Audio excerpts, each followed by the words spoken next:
Very green, this wood. You can see the tree's been down for 6 months, but it's green, and that's what you want, something that's not too dry yet, because what we want to do is drive all this moisture out of this wood. So we're baking the moisture out, and because the wood is green, hopefully we'll have some integrity to the charcoal sticks so that we don't make a pile of dust. From what I've read, we're supposed to take the bark off, but I'm not sure it'll make any difference if you're baking it. We'll try a bit of both. We'll see what happens.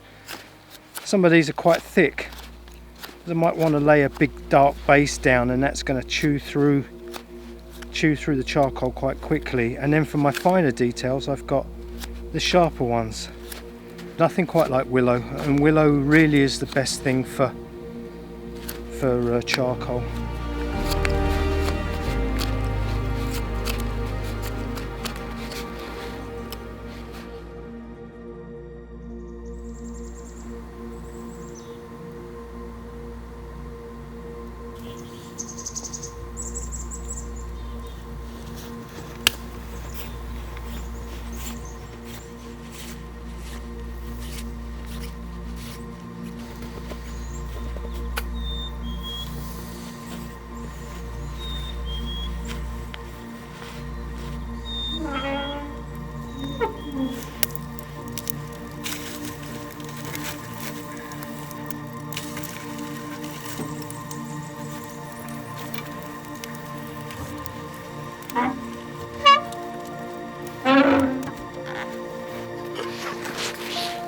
You're supposed to take the bark off, but I want to see what happens if you don't. I think it'll work, but we'll find out. Back into the paint tin that I found, I'm going to put a hole in the lid so that it allows for the water vapor to come out from around the sticks, and then into the oven for like an hour and a half or something. It's good and hot right now, and that's what you want.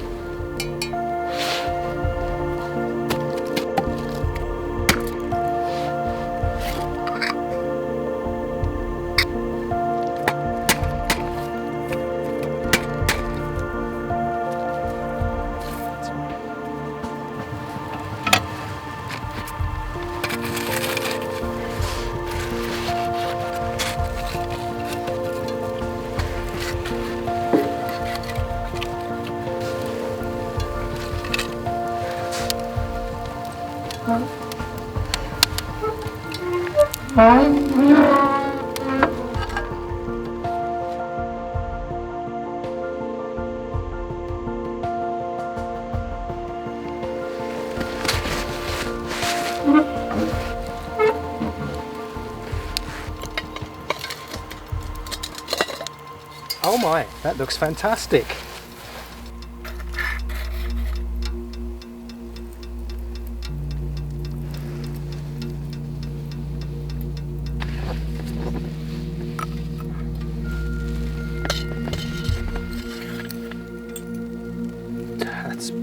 Doesn't get any better than that, really.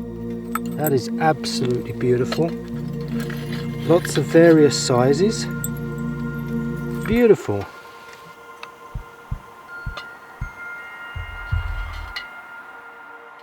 So I'm super happy with how this charcoal's turned out.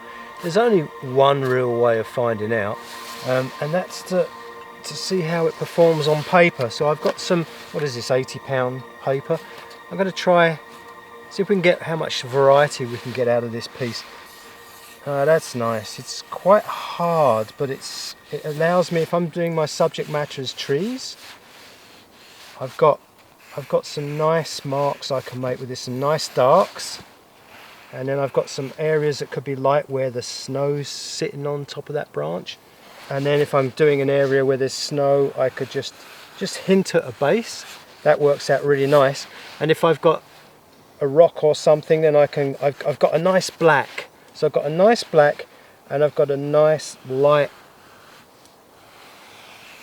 covering tone from the same stick. It's really, really nice charcoal. I'm super, super happy. I may have said that.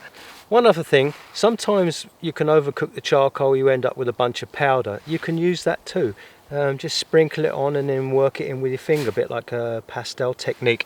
Really like how this has turned out. Very expressive medium. I love it, and it's so fast. And in the cold, blends really nicely. Really loving the whole range of shapes and colours and tones that you can make out of this. It's really, really delightful. Really delightful. Let's go out in the forest and do some sketching.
So not a bad day, a little bit chilly. I left a couple of fingers on the trail. As you can see, the light's quite flat today, so it's not very dynamic in the front. So I went out earlier in the week and the light still wasn't very dynamic.